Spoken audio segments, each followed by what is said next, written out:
जय हिंद दोस्तों, कैसे हैं आप सभी। उम्मीद करते हैं आप मस्त होंगे, स्वस्थ होंगे।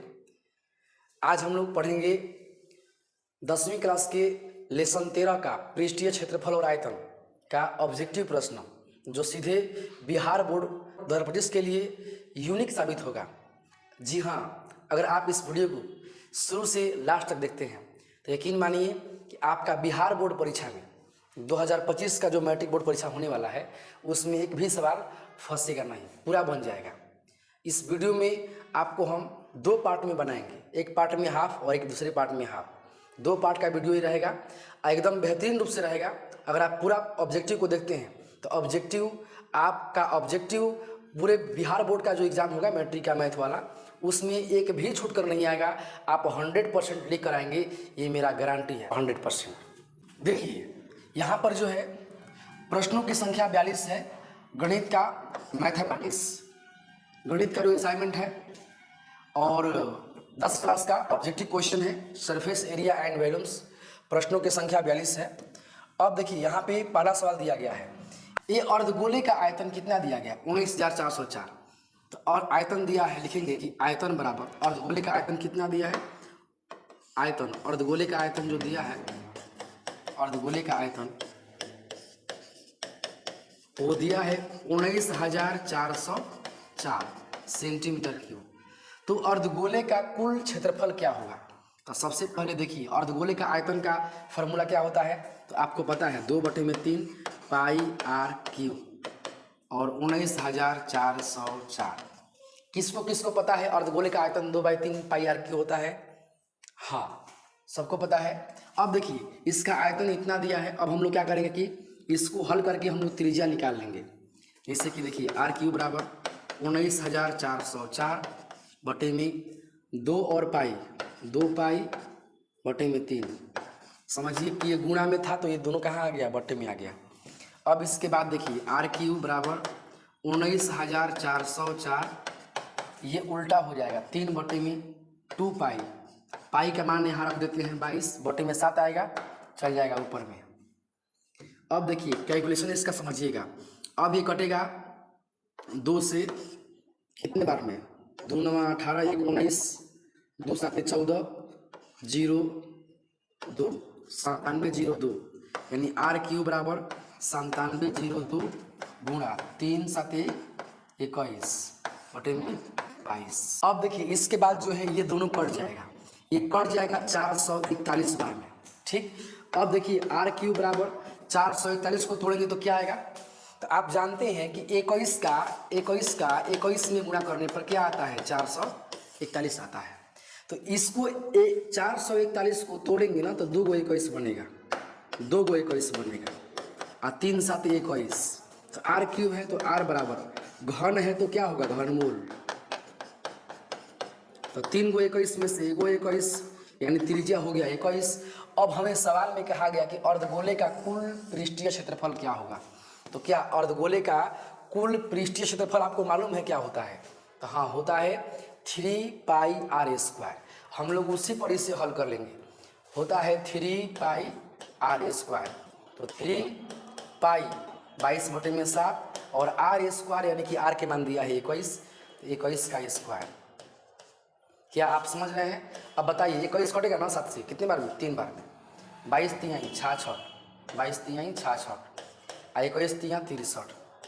अगर 63 को 66 में गुणा करिएगा ना तो ये कितना आएगा, ये आएगा 4158 आएगा सेंटीमीटर। क्या निकालना है, क्षेत्रफल ना स्क्वायर, आंसर। क्या इतना आंसर इसमें दिया है, तो हाँ दिया है। ऑप्शन ए में दिया है 4158 सेंटीमीटर स्क्वायर, यही इसका आंसर होगा। तो समझिए कि ये सवाल बिहार बोर्ड में एक बार पूछा जा चुका है। अगर आप ऐसा आए सवाल तो आप ऐसे निकाल सकते हैं। आयतन दिया है तो त्रिज्या निकाल करके, और जब त्रिज्या आ जाएगा तो हमें पूछा गया था कुल पृष्ठीय क्षेत्रफल, तो निकाल लेंगे वही। अब देखिए, अब चलते हैं हम लोग नेक्स्ट क्वेश्चन में। अगला क्वेश्चन जो है 2 नंबर यहाँ पर है, ये तो सबको पता होगा। बताइए अर्धगोले का संपूर्ण पृष्ठीय क्षेत्रफल क्या होता है। तो हम लोग अभी हल किए उस पर सवाल। अर्धगोले का संपूर्ण पृष्ठीय क्षेत्रफल होता है क्या, 3 पाई आर स्क्वायर, ये आंसर हो गया। बहुत बार परीक्षा में पूछा गया है, सबसे यूनिक है। आप इसे देखिए, अगर आप पता था कि हम फार्मूला जितना इसमें का है अगर वो याद कर लेते हैं तो उसमें से प्रॉपर आपको 10 नंबर से 12 नंबर का सवाल मिल जाएगा उससे। इसीलिए इसका जो फार्मूला है एकदम 100% याद रखिए। अब बताइए, एक घन का आयतन 125 है तो उसका कुल पृष्ठीय क्षेत्रफल क्या होगा? एक घन का आयतन कितना है? घन का आयतन वो दिया है 125 सेंटीमीटर क्यूब। तो उसका क्या निकालना है? उसका कुल पृष्ठीय क्षेत्रफल निकालना है। तो सबसे पहले घन का आयतन का सूत्र क्या होता है? घन का आयतन का फॉर्मूला होता है भुजा क्यू होता है। क्या होता है? भुजा क्यू। तो ये हो जाएगा भुजा क्यू बराबर 125। अब क्यू है तो इधर में क्या होगा बताइए? क्यू है तो इधर में होगा क्यू रूट यानी घनमूल। बताइए 125 का घनमूल क्या होगा? 125 को तोड़ेंगे 3 टुकड़ा में, तो 125 को तोड़ेंगे ना तो 3 को 5 मिलेगा। 5 25 25 5 125। अब घनमूल का नियम होता है कि 3 गो में से एगो बहरी आएगा, तो 5 सेंटीमीटर हो गया इसका क्या? भुजा के मान। हम लोग भुजा के मान निकाल लिए 5 सेंटीमीटर। अब आप ही बताइए, भुजा के मान जब आइए गया तो कुल पृष्ठीय क्षेत्रफल नहीं निकल जाएगा? एकदम निकल जाएगा। कुल पृष्ठीय क्षेत्रफल क्या होता है? तो घन का टोटल सरफेस एरिया होता है 6 गुना भुजा स्क्वायर। ठीक, तो 6 गुना भुजा के मान हम लोग क्या निकाले हैं? तो 5 निकाले हैं। अब इसमें रख देंगे 5, तो 6 और 5 के स्क्वायर 25, और 25 छक्का क्या होता है? 25 छक्का होता है 150। इसको गुणा कर लेंगे तो कितना आएगा? 150 सेंटीमीटर स्क्वायर। बताइए, इसमें जरूर आंसर आया है ये 150 मीटर स्क्वायर है ना? एकदम इसी तरीके से आप बनाएंगे सवाल। क्वेश्चन नंबर 4 को देखिए, ये भी सबसे मस्त सवाल है, सबसे आसान सवाल है, ये परीक्षा में पूछा गया है मेरे दोस्तों, इसीलिए इसको कभी मत भूलिए। देखिए, कहा गया कि यहाँ पर कि एक घनाभ के 3 संलग्न फलकों के क्षेत्रफल इतना है, तो उसके क्या निकालना है? उसका आयतन ज्ञात करें। क्या निकालना है? आयतन क्या होगा? तो इसके लिए देखिए, इसका 3 फलक के क्षेत्रफल इतना दिया है, यानी कि इसको समझिए डायग्राम से। हाई हो गया एक घनाभ, देखिए कलर चेंज हो गया इसका। ई हो गया एक घनाभ, ठीक, घनाभ तो ये ना होता है हो। अब हम इसको इससे जोड़ दिए, ठीक, अब जोड़ दिए तो आपको पूरा अलग अलग भाग दिख रहा होगा। हाई हो गया एक पहला भाग, हाई दूसरा भाग, हाई नीचे वाला फर्श वाला हो गया, नीचे की जमीन वाला फर्श वाला। अब बताइए, इसमें बोल रहा है कि घनाभ के 3 संलग्न फल को, संलग्न मतलब कि जुड़ा हुआ फलक जो है वो क्षेत्रफल इतना है। मान लेते हैं कि इस फलक का क्षेत्रफल हो गया एक्स स्क्वायर, इसका हो गया वाई स्क्वायर, और नीचे वाला का हो गया जेड स्क्वायर जमीन का। तो जब वर्ग का क्षेत्रफल एक्स स्क्वायर है तो इसका भुजा कितना पड़ेगा? एक्स, तभी ना इसका एरिया एक्स स्क्वायर होगा। अब भाई वाई स्क्वायर है तो इसका क्या होगा? वाई, तभी नहीं वाई स्क्वायर होगा। इसका जेड है तो इसका मतलब कि फर्श का मान जेड होगा, तभी ना जेड स्क्वायर होगा। यानी कि समझिए कि इसके तीनों भुजा का मान कितना पड़ेगा? तो एक्स वाई और जेड, कुल मिलाकर के एक्स वाई और जेड पड़ेगा। एक्स वाई और ये जेड, यानी कि जो देखिए लिखेंगे यहाँ पर कि तीनों फलक का क्षेत्रफल कितना है।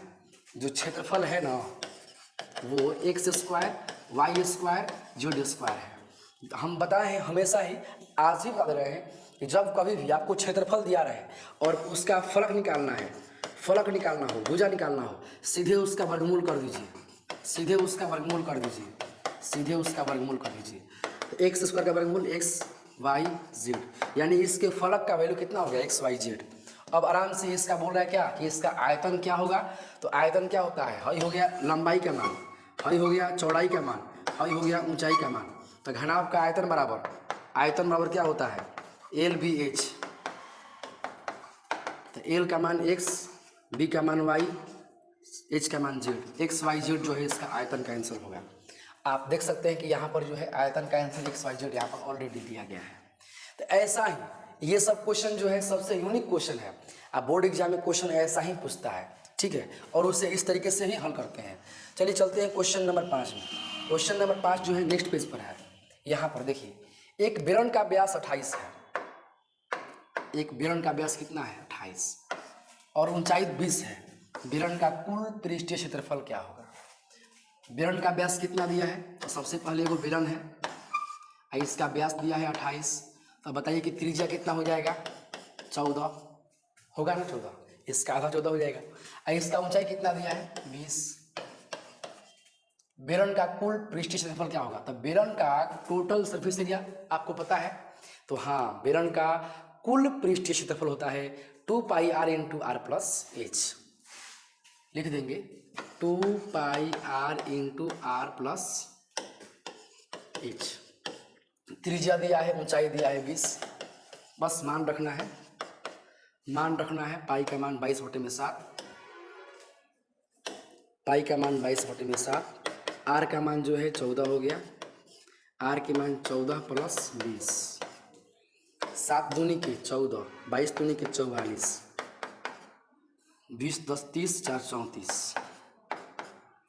ठीक, गुणा कर लेते हैं इसको, 88 गुणा 34, इसको गुणा करिएगा ना तो 8 चौके 32 के 2, 2992 सेंटीमीटर स्क्वायर आएगा आंसर इसका। गुणा करके आप देख सकते हैं, इतना ही आएगा। तो 2992 आंसर इसका ऑप्शन बी में दिया है, यानी कि ऑप्शन बी इसका जो है ना राइट आंसर है। ठीक है, चलिए चलते हैं क्वेश्चन नंबर 6 में। अब बताइए, थोड़ा सवाल आप पढ़िएगा बढ़िया से। समान ऊंचाई वाले दो समबेलन माने बराबर बेलन के आयतनों का अनुपात इतना है। देखिए, समान ऊंचाई वाला दोनों का ऊंचाई सेम है। अब हो सकता है कि दूसरा वाला पहला वाला कोनो मोट हो कोनो पातर हो, बात अलग है, लेकिन दोनों का ऊंचाई क्या है? समान है। जितना ऊंचाई इसका है उतना ऊंचाई इसका है, दोनों का ऊंचाई सेम है। अब आयतन का अनुपात, इसका जो आयतन है, इसका जो अंदर का वैल्यू में आयतन है वो आयतन कितना है? तो 9। इसका आयतन कितना है? तो इसका आयतन है 16। अब बताइए कि इसके वक्र पृष्ठ का क्षेत्रफल का अनुपात क्या होगा? ठीक, तो हम देखिए पहले इसका त्रिज्या निकाल लेते हैं। त्रिज्या, इसका त्रिज्या कितना पड़ेगा? ठीक, तो बताइए कि पहला बेलन है और दूसरा बेलन, दोनों का आयतन का अनुपात कितना दिया है? तो 9 और 16 दिया है। पहला बेलन का आयतन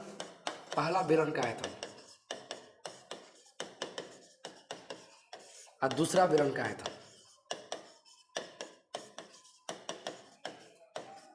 9:16 दिया है। बेलन का आयतन क्या होता है? पाई r स्क्वायर एच। तो पाई r स्क्वायर एच, अब पाई उसमें बड़ा r है तो बड़ा r स्क्वायर एच। ऊंचाई सेम है दोनों का, पाई से पाई कट गया, एच से एच, 9/16। वर्ग है तो क्या होगा? r बाई बड़ा r, वर्ग है दोनों में तो हो जाएगा वर्गमूल। बताइए 9/16 के वर्गमूल 3/4। ये समझ रहे हैं ना यहाँ पे। अब इसका देखिए r और छोटा r बड़ा r के मान कितना आ गया? 3 और 4 आ गया। इसका मान आ गया 3, इसका मान कितना आ गया? 4। तो हमें पूछा गया है कि उनके वक्र पृष्ठ के क्षेत्रफल का अनुपात क्या होगा।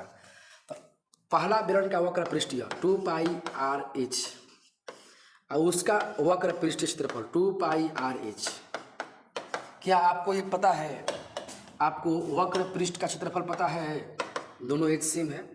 तो बताइए इसमें क्या कटेगा? तो 2 पाई से 2 पाई कटेगा, h से h कटेगा, r के मान, छोटा r के मान 3 आया है, बड़ा r के मान 4 आया है, यानी वही होगा 3/4, 3:4। 3/4 के मतलब 3:4, ऑप्शन सी। चलिए चलते हैं क्वेश्चन नंबर 7 में। क्वेश्चन नंबर 7 ये दिया है। देखिए, जब आपको ऑब्जेक्टिव में क्षेत्रमिति का कोई भी क्वेश्चन आता है, सवाल पढ़ते जाइए, डायग्राम बनाते जाइए, और इतना करते हैं तो आपका आगे का रास्ता खुलते जाएगा और आप सवाल को अच्छी तरीके से हल कर पाएंगे। अब कुछ लोग होते हैं कि सवाल पढ़ करके छोड़ देते कि ये नहीं बनेगा। अरे क्यों नहीं बनेगा? कौन सा ऐसा काम है जो इंसान नहीं कर सकता है? इंसान है जो दुनिया को आज मुट्ठी में करके रखा है, जानवरों से नहीं हो पाता। ठीक है, तो देखिए आपको कोई भी क्वेश्चन सामने आ जाए ना तो उसको क्या करिए? पहले पढ़िए, पढ़ के उसका शेप बनाइए और शेप बना करके जो सवाल में कहा गया है वैसा काम करते जाइए, एकदम बनेगा 110%। ठीक है, एक बेलन के आधार का व्यास क्या है? 4 है और ऊंचाई है 14। तो बेलन का आयतन क्या होगा? बेलन का व्यास कितना है? तो बेलन का आधार का व्यास। तो देखिए हम जब सवाल पढ़े तो हमको शेप मिला पहले बेलन, तो हम पहले क्या बनाएंगे? एक बनाएंगे बेलन, अब बेलन का आधार का व्यास 4 है, इसके आधार का कितना व्यास है? 4 है। ऊंचाई है 14, ऊंचाई कितना है? ऊंचाई है 14। बेलन का आयतन क्या होगा? इसका आयतन निकालना है। आपको व्यास दिया गया तो त्रिज्या निकाल लेंगे जी। ऊंचाई दिया है बताइए, तो आप तो बन जाएगा व्यास 4 तो त्रिज्या कितना आएगा? 2। ध्यान रहे हम विस्तृत ना बनाएंगे, थोड़ा छोटे कोटे बनाएंगे क्योंकि ऑब्जेक्टिव है ना। व्यास 4 तो त्रिज्या हो गया 2, ऊंचाई कितना हो गया? 14। अब इसका क्या निकालना है? तो बेलन का निकालना है आयतन। बेलन का आयतन क्या होगा?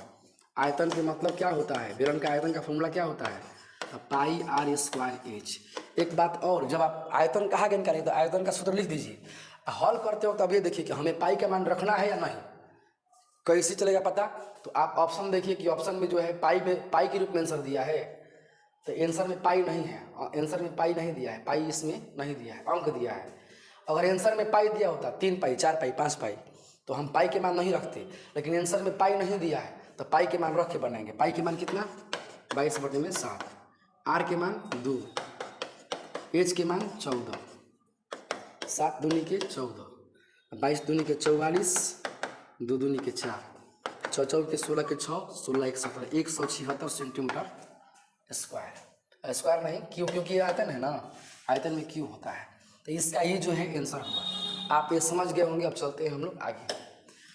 क्वेश्चन नंबर कितना, कौन सा क्वेश्चन था? 7 नंबर था ना, 8 नंबर चलते हैं। 8 नंबर यहाँ पर दिया गया है। जैसे हम बोले वैसे आप काम करिए। अभी आप अपने पास कॉपी कलम लेके बैठिए।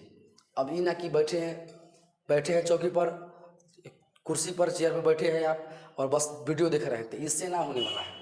आप कॉपी पेन भी लेके बैठिए, ठीक है। आप यहाँ सीरियल ना देख रहे हैं, आप यहाँ पढ़ने आए हैं, तो कॉपी पेन निकाल करके आप देखिए, सवाल पढ़िए, शेप बनाइए, ठीक है। और पहले देखिए, वीडियो को रोक करके आप वहाँ देखिए कि हमसे सवाल बनता है कि नहीं। एक बार ट्राई कीजिए, और नहीं बनता है तो वीडियो चालू करके देख लीजिए। अपने से पहले ट्राई करना जरूरी है। ना करेंगे तो समझिए कि जीवन भर पढ़ाएंगे, वही देख के छपते रह जाएंगे, आप परीक्षा में को 1 के ना आएगा। इससे ही काम न कीजिए, पहले खुद से ट्राई कीजिए। समझ में आई बात? क्योंकि एग्जाम नज़दीक आ गया है ना, अक्टूबर आ गया। अब देखिए, ये 14 सेंटीमीटर लंबे वृत्तकार समबेलन का आयतन कितना है? 11 है। तो हम सवाल पढ़ें, लिखा गया कि एक 14 सेंटीमीटर लंबे वृत्तकार समबेलन हमें शेप मिल गया। समबेलन मतलब कि बराबर बेलन। एक बेलन है, ये 14 सेंटीमीटर लंबा है। कितना लंबा है? 14 सेंटीमीटर। इसका आयतन है 11 सेंटीमीटर। बेलन का आयतन 11 सेंटीमीटर के, देखिए थोड़ा सा मिस्टेक हुआ। एक 14 सेंटीमीटर लंबे वृत्तकार समबेलन, 14 सेंटीमीटर लंबा वृत्तकार समबेलन है। वृत्तकार मतलब कि इसका गोल समबेलन है, ठीक ना। का आयतन, इसका जो आयतन है वो 11 सेंटीमीटर के किनारे पर बनाए गए घन के आयतन के बराबर है। एक और शेप है घन। एक कौन सा शेप है? घन। एक शेप है घन जिसका किनारा कितना दिया है? घन का किनारा मतलब समझते हैं, भुजा। घन के भुजा कितना दिया है? घन हो गया, घन के भुजा दिया है 11। आप जानते हैं कि घन में सब आपस में बराबर ही होता है। अब थोड़ा समझिए, हम बराबर यहाँ क्यों कर दिए? तो बोल रहा है कि 14 सेंटीमीटर लंबे वृत्तकार समबेलन, ठीक। ये समबेलन है, नहीं बेलन है, जिसका ऊंचाई है 14 सेंटीमीटर, जिसका आयतन 11 सेंटीमीटर किनारे पर बनाए गए घन के आयतन के बराबर है। घन के आयतन के ना, जिसका भुजा 11 है उसके आयतन के ये बराबर है।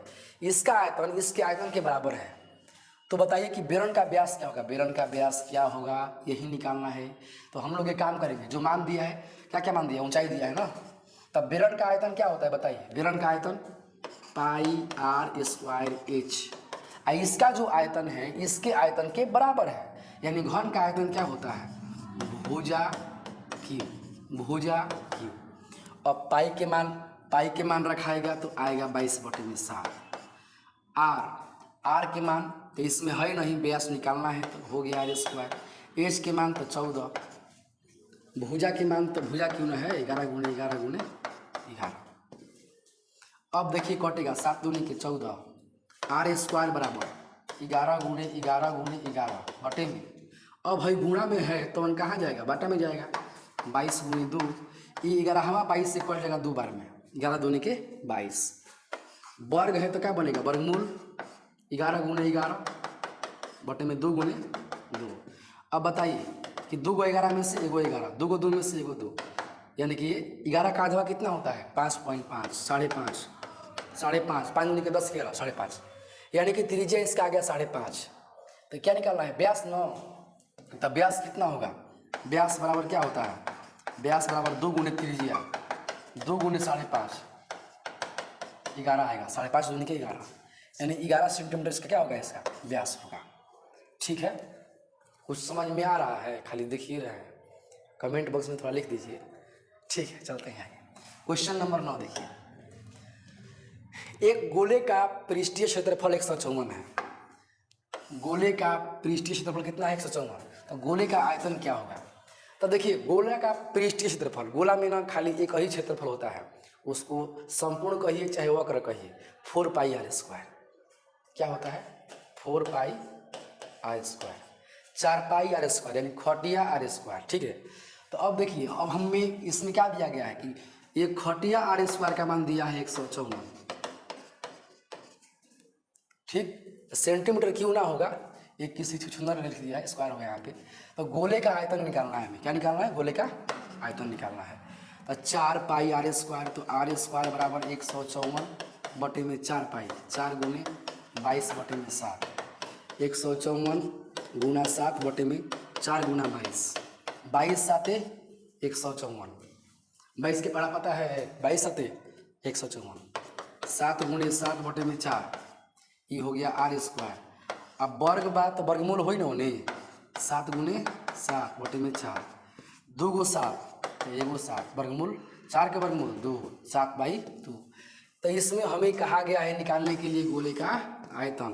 तो गोला का आयतन क्या होता है, तो गोला का आयतन होता है 4/3 pi r cube, 4/3 pi r cube. इसी पर मान रख देंगे तो आंसर आ जाएगा 4/3, 22/7, त्रिज्या 7/2, 7/2, 7/2। कॉल लिखे हैं 3 हाली, कहें कि क्यों है इसीलिए कटाने आता है,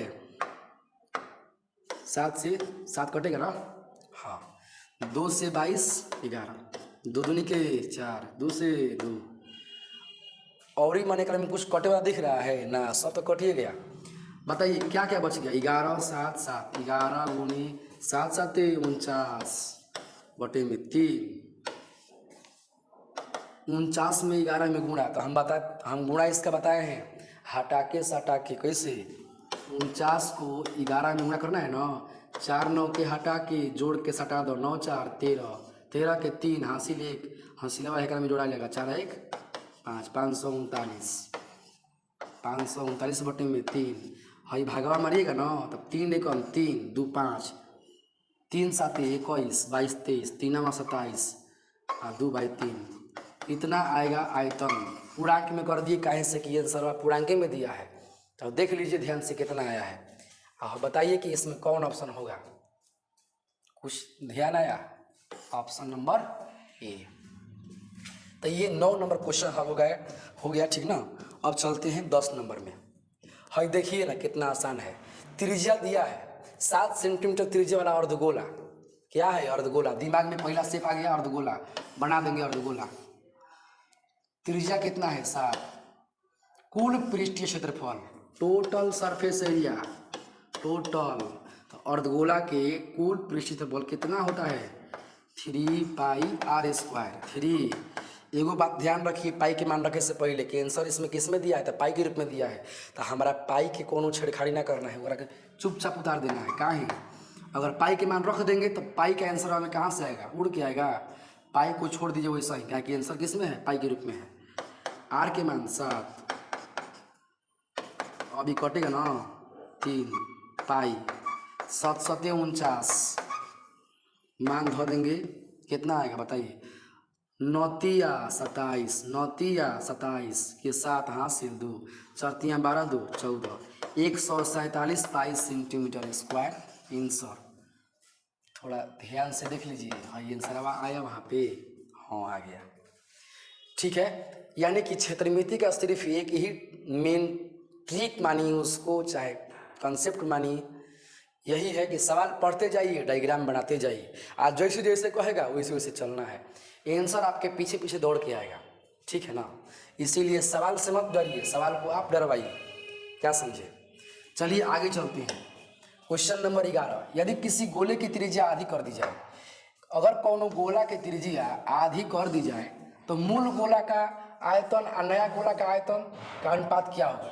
तो गोला की त्रिज्या आधी कर दी जाए, एगो गोला बड़ था जिसका त्रिज्या आर था और उसका त्रिज्या क्या कर दी जाए, आधी। आधा मतलब r/2। सवाल कह रहा है कि यदि किसी गोले की त्रिज्या आधी कर दी जाए, त्रिज्या आर था अब हाफ कर देंगे r/2, तो मूल गोला, मूल मतलब कि पहले वाला गोला और नया गोला के आयतन का अनुपात निकालना है।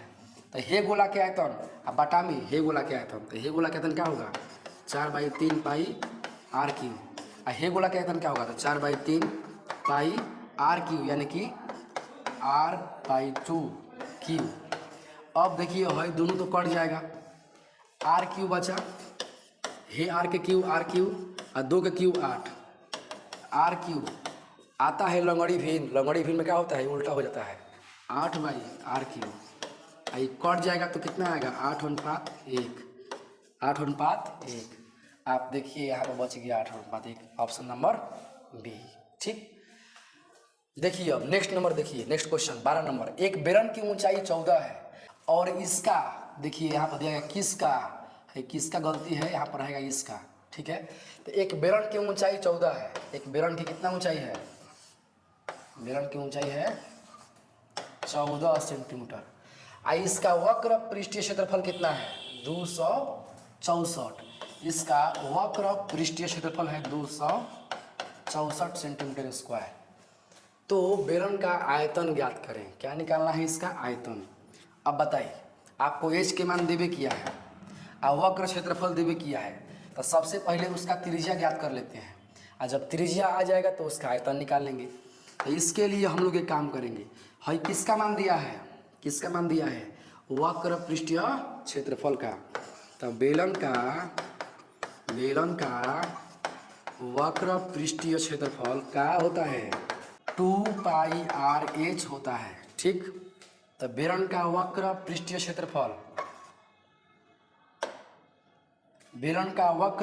क्षेत्रफल का मान, इसका मान है 264, 2πr/h।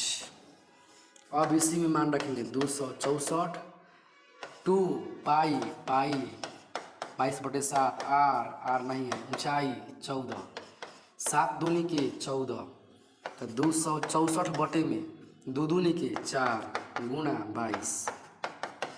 तो बताइए ये कटेगा क्या, 4 × 6 = 24, 2 × 6 = 20, 4 × 6 = 24, 22 × 3 = 66। त्रिज्या के मान तो एकदम सुघर आया है, 3 आया, सो जाए दशमलव में ना आया है, तो आर के मान 3 आ गया ना। तो हमें क्या निकालना है, आयतन लिख देंगे, बेलन का आयतन बराबर क्या होता है। तो देखिए पहले देख लेते हैं कि इसमें आंसर पाई में नहीं ना दिया है, नहीं दिया है, चलेगा। बेलन का आयतन πr²h, पाई के मान 22/7, त्रिज्या 3 है ना, तो 3 स्क्वायर, और ऊंचाई कितना था इसका, तो ऊंचाई का प्रयोग हम लोग किए थे इसमें 414 का, ठीक है। 7 दूनी के 14, 22, 3 के 9, 9 दूनी 18,